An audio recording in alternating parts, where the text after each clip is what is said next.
ಒಂದರ ತುದಿಗೆ ಒಂದು ಜೋಡಿಸಿದಾಗ ವಿದ್ಯುತ್ ಯಾವ ರೀತಿ ಇತ್ತು? ಬಹಳ ಕಡಿಮೆ. ಈಗ ಅದೇ ರೋಧಗಳನ್ನ ಇಲ್ಲಿ ವೈರ್ ಏನ್ ಕೆಲಸ ಮಾಡಲ್ಲ, ಸುಮ್ಮನೆ ಇರ್ತದೆ ಅಷ್ಟೇ, ಇದ್ರ ಮೂಲಕ ವಿದ್ಯುತ್ ಹರಿತದೆ. ಆಯ್ತಾ? ಇಲ್ಲಿ ನೋಡಿ, ಈಗ ನೋಡಿ ರೋಧ. ಆದ್ರೆ ರೋಧಗಳನ್ನು ನಾವು ಎರಡ್ ತರ ಜೋಡಿಸಬಹುದು.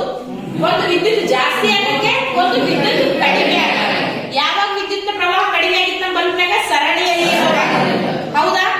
ಅಕಸ್ಮಾತ್ ಈಗ ಎದುರು ಬದ್ರು ಜೋಡಿಸಿದ್ರೆ ಇದಕ್ಕೆ ಏನಂತಾರೆ? ಸಮಾಂತರ ಜೋಡಣೆ. ಏನಂತೀವಿ ಇದಕ್ಕೆ? ಸಮಾಂತರ ಜೋಡಣೆಯಲ್ಲಿ ಏನಾಗಿರ್ತದೆ? ಎರಡೂ ರೋಧಗಳು ನೇರವಾಗಿ ಬ್ಯಾಟ್ರಿ ಕನೆಕ್ಟ್ ಆಗಿರ್ತಾವೆ. ಇವೆರಡು ನಾವು ಇಲ್ಲೇ ಅದಾವ, ಇವೆರಡು ನಾವು ಎಲ್ಲಿ ಕನೆಕ್ಟ್ ಆಗಿವೆ ಅಂದ್ರೆ ಬ್ಯಾಟ್ರಿ ಕನೆಕ್ಟ್. ಅಂದ್ರೆ ಇವೆರಡು ಡೈರೆಕ್ಟ್ ಆಗಿ ವೋಲ್ಟೇಜ್ ಎಲ್ಲಿಂದ ತಗೋತಾವ? ಶುಷ್ಕ ಕೋಶದಿಂದ. ಅಕಸ್ಮಾತ್ ಈ ರೋಧವನ್ನ ನಾನು ಇಲ್ಲಿಟ್ಟಾಗ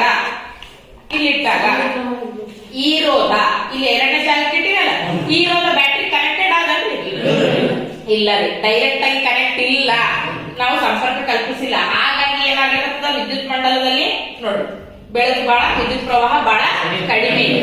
ಹೌದಾ?